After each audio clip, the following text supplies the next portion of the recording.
Hello, May class, and welcome to your quick recap lesson from this morning's live lesson. In maths, we were just going over what you have been looking at in the last few days. So on Monday, you were looking at subtracting fractions, and then today you were looking at fractions of an amount. And I'm just going to share this screen with you, if I can find it.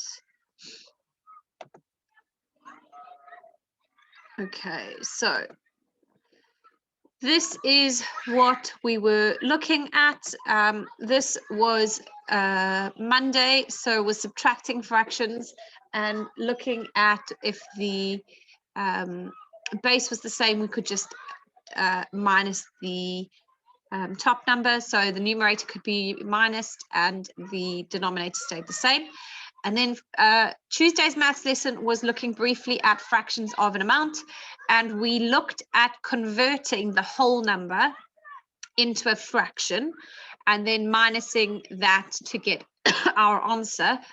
And we just had a brief discussion of why you can actually say 2 can minus 4, even though 2 is bigger than 4. It's because we're not saying 2 minus 4. We're saying 2 wholes minus 4 ninths. And 2 wholes is the same as 18 over 9, because 9 over 9 is equal to 1 whole. We have 2 wholes. So we say 18 over 9 minus 4 over 9 will give me 14 over 9. And then we looked at how to convert them. So if I can see that my fraction is fifths, I know that this fraction, for example, here, this one here is going to be over 5 of something. So 5 over 5 is equal to 1 whole. So 25 over 5 is equal to 5 wholes. And then I can use 25 over 5 minus, and I need to get to 21 over 5, so I can say 21 and 25, the difference is 4, so 25 over 5 minus 4 over 5 will give me 21 over 5. And then we also looked at converting this one, so 11 over 11 is 1 whole, so 22 over 11 is 2 wholes, minus 10 over 11 will give me 12 over 11. And then we just went through this question, obviously looking at the fact that you pour 3/4 of a litre into each jug from each juice bottle, and there's 4, so you would say, let's say this one, for example, goes in here, then get a different color.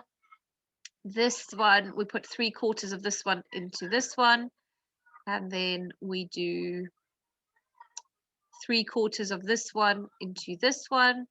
And then it does say pour 3/4 of a litre into each jug. How much juice does he have left? So we would then have to pour the final one. We're going to put 3/4 of that one into here. And actually, the nice thing is that if we have 3/4 of this one, it can be 1/4 in there, 1/4 in there, 1/4 in there.